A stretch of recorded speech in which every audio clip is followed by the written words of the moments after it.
Hello, everybody. Almost every day, I start the day and end the day with one statement. Always look for the good along the road of life. I tell it to so many people, especially my kids, that as soon as I say always, they go, I know the rest of it. And hopefully in 10 or 20 or 30 years, they'll remember it as much as I remember it. And that's what I want to talk about with you for the next couple minutes. To always look up for the good along the road of life. Far too many, I think, search for what is wrong, focusing on the tribulations rather than the journeys and adventures, rather than what's right. One can lament the isolated losses and failures, or marvel at the successes and victories that form the nucleus of a privileged life.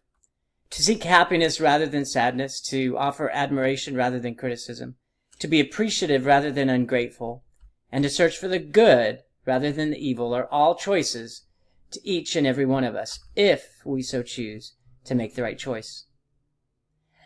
To those who make the wrong choice and then lead a tormented, vindictive, jealous, and unhappy life, that has been within their control.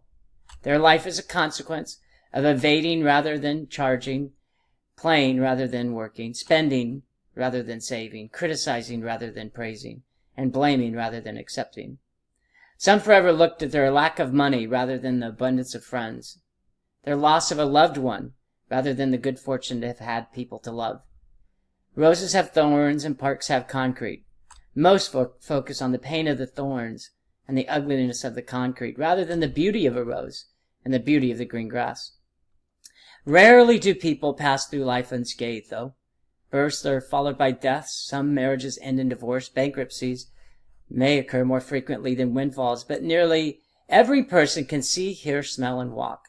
Most have sufficient food to eat, good health throughout their life, a job that affords a certain standard of living, friends to spend their time with, and are loved by someone and have someone to love.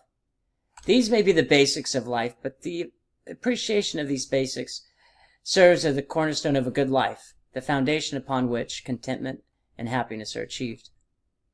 Challenges are a surety in life, often having debilitating effect on one's mind and body. Happiness or sadness, courage or fear, and being grateful or ungrateful all lie within our control. One cannot control every aspect of life, but all can control their responses to these aspects. Follow the right path and live a decent and honorable life. And along that path, remember to forever be grateful for life's blessings, and be grateful as well for the good along the road of life. For happiness and peace cannot be achieved through any other means. I hope you enjoyed our discussion, and I look forward to the next one. Take care.